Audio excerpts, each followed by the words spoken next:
te ñëpp xam nañ ni ce qu'il veut c'est éliminer le président Ousmane Sonko pour mu dem présidence lu ne jéemoon na ko benn rek la amoon comme dossier mooy le dossier de Adji Sarr. Donc loolu bettuma man mais nag ma leen di wax benn affaire dama bëgg a fàttali nit ñi lan moo xewoon pour que ñoom ñu bëgg a dem jugement ñu mën a prédire ce qui va se passer si jamais ils veulent continuer leur forfait. Dañoo toog benn jour ñu ne ñu une dame nommée Adji Sarr a accusé le président Ousmane Sonko de viol. Le président Sonko est sorti pour dire viol amu fi, affaire bi complot la. Sénégalais yi jógal seen bopp ils ont cru le président Ousmane Sonko sur parole ñu génnal seen bopp dem ñefe ko ne lii du fi amee parce qu'on a déjà vu les pratiques du président Macky Sall nga xam ne lu muy def rek mooy essayer d'écarter ses adversaires politiques. Léegi ma leen di wax daf ko waxoon c'est parce que les gens ont cru à sa parole. 2 ans sont passés maintenant il s'agit plus de sa parole. Tous les Sénégalais ñëpp leer na képp ku toog sa kër xale bi gën a ndaw a compris que li ñu président Ousmane Sonko doon wax dëgg la et les preuves sont là. Tout le monde sait que c'est un complot mal ficelé. Léegi nag s'ils veulent aller plus les Sénégalais yi fi nekkoon ne woon déet ils sont toujours là. Je tiens à le rappeler à ces gens-là. Ils sont toujours là et léegi ce n'est plus sur parole parce que tout le monde a les preuves que c'est un complot ourdi et c'est dommage qu'on en arrive là dans ce pays-là. Mais la donne a changé quand même.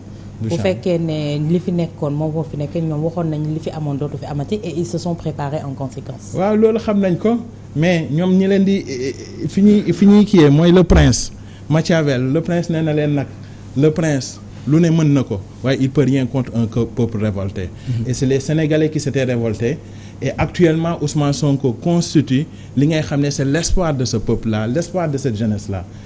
Essayer d'éliminer Ousmane Sonko c'est enlever quelque part l'espoir à cette jeunesse-là, c'est leur enlever leur avenir et je suis sûr que duñ ko mës a nam. Mais pour le respect des institutions, pourquoi yéen ngeen bañ a dem ci li nga xam ne moo di procès parce que au début procès lañ doon wax. On réclame un procès. Finalement ñu toog ba mu yàgg ne procès mënatul am. Qu'est-ce qui s'est passé réellement entre les deux kii? Non, c'est-à-dire il faut bien faire la part des choses. Il n'a jamais été dit on réclame un procès. On voulait que Ousmane Sonko soit entendu parce que le dossier ñëpp xamoon ni c'était vide. Il est allé, il a été entendu. ñëpp gis nañu mais les preuves sont sur la table là. Jusque là ñoom amuñu benn élément qui peut inculper notre président et pourtant tous les éléments qui peuvent le disculper sont là sur la table. Donc looloo tax ma gëm ni sénégalais yi duñ ko nangu. Patriotes yi duñ ko nangu parce que ce pays là nous appartient. Sénégal ñun ñoo ko moom duñu nangu nit di ñu décider kan mooy nekk suñu président surtout un président qui a déjà fait ses 12 ans lu ko war mooy bàyyil ñu suñu réew.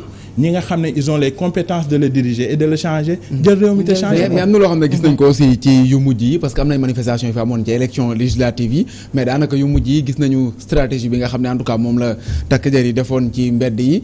te président avant loolu aw mi ngi koy rappeler sànq ne woon na li fi amoon du fi amaat xëy na nag phrase bu yaatu la boo xam ne ku nekk ak ni nga ko doon déggee est-ce que loolu mën na tax yéen maanaam mënul tax ngeen xalaat que ni ñoom mën nañu am une force quand même boo xam ne takk der yi mën nañu ko am pour contenir le peuple. Mais léegi xam nga affaire yi moom spéculation bu bëri bi moom jaru ko li ci kanam rawuli bët man li ma gëm laa leen di wax. dama gëm ni le Sénégal n'acceptera pas ce que le Macky Sall veut nous imposer. Le PASTEF ne l'acceptera pas parce que nous avons un candidat il s'appelle Ousmane Sonko il a tout ce qu'il faut pour pouvoir changer ce pays-là. Ousmane Sonko il y a 2 ans de cela c'est pas le même Ousmane Sonko. Ousmane c'est devenu un maire qui a prouvé à travers les 9 mois yi mu nekk maire à quel point son leadership pourrait changer ce pays-là parce que il est en train de changer Ziguinchor. mais lan moo ci position Pastef fi mu nekk nii parce que selon li nga xam ne moom lañu jot a gis en tout cas am na sax ay documents yu ñu jot a gis muy jàll ak yooyu ñu di ko passante xëy na waa Pastef aussi gis nañ ko te yëg nañ décision bi lan moo ci seen position instant bi. Actuellement au moment où je vous parle gëm naa ne gars yi ñu ngi réunion man dama waroon ñëw fii maa ngi ñëw loolu bu leen yàkkamte nit ñi dinañu wax seen position man dama leen di jox sama position en tant que militant de Pastef et sénégalais en D'accord.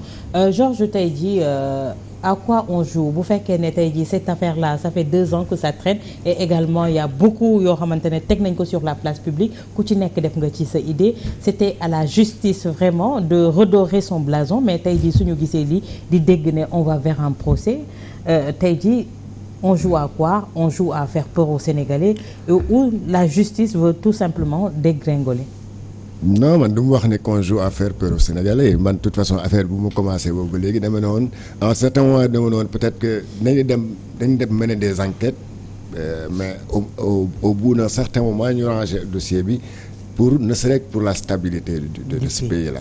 Parce que bon il y a li ci wax dossier bi dafa bëri depuis presque 2 ans on parle de ce dossier-là ku nekk yaa ngi indi si teel fii indi fii ay audio di génn fii ay nit def ay déclarations. Alors ba ñu jël un juge d'instruction kooku apparemment il a entendu beaucoup de personnes en tout cas beaucoup de nit ñoo xam ne dañ leen cité ci dossier bi dégg na leen. nit nag juge nag buy dem bay jël ordonnance de renvoi maanaam day tëgg procès.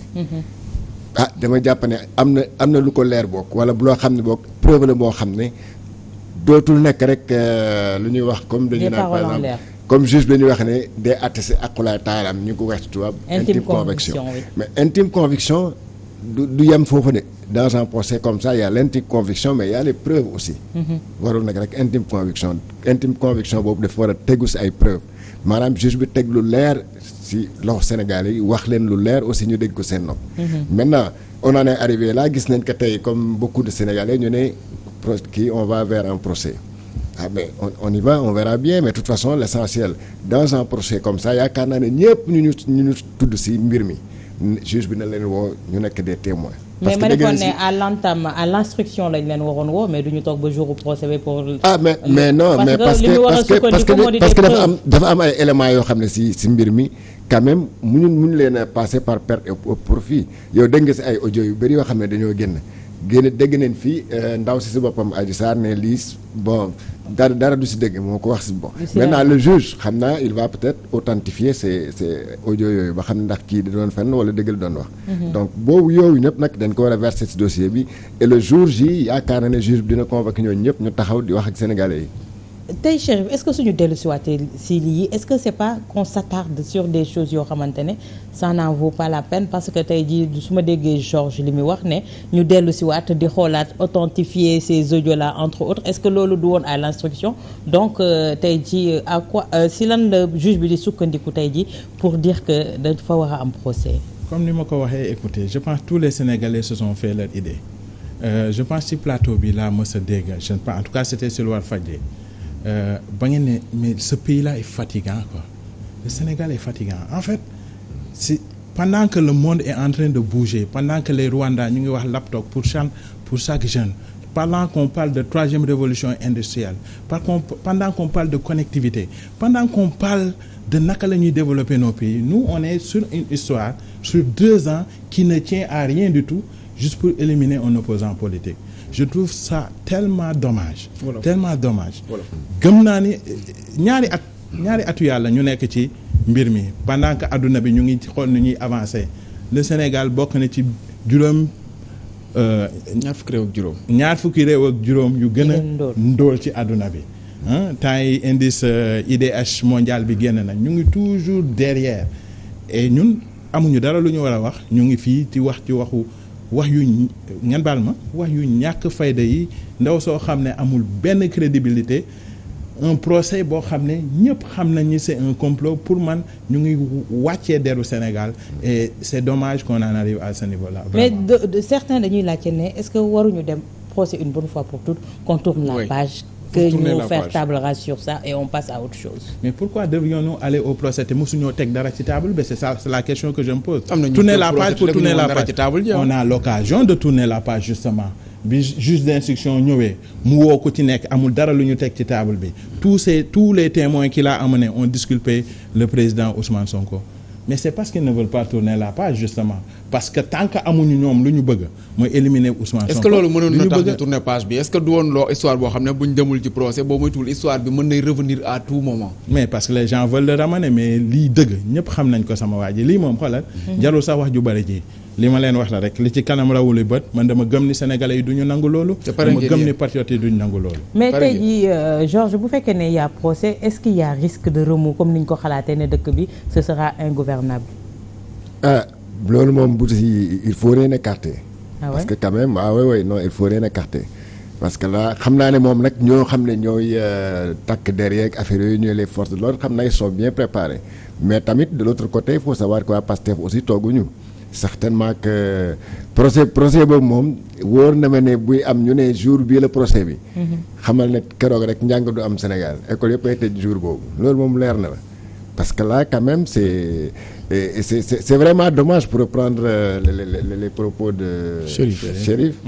Parce que quand même c'est pour la première fois ci histoire politique au Sénégal que ñu am un dossier politico-judiciaire comme bu ñu am nii c'est pour la première fois ñu jël un leader politique koo xam ne c'est un candidat à une présidentielle ñu koy accusé de viol ba ñu si dem dans des procès mos nañ fi gis nag mos nañ fi dégg tamit ay hommes politiques yoo xam ne ils ont des affaires de mœurs mais mosul yegg niveau bi. Donc ça quand même dans un pays boo xam ne on parle d'émergence on aspire à l'émergence comme ni ko Chérif waxee on doit dépasser ce stade là lii warul woon nekk vraiment un débat boo xam ne depuis 2 ans ñu ngi si nekk di pinailler. Aujourd'hui c'était quoi le sujet c'était que Sénégalais nekk di concentrer wu di réclamer justice par rapport à au truc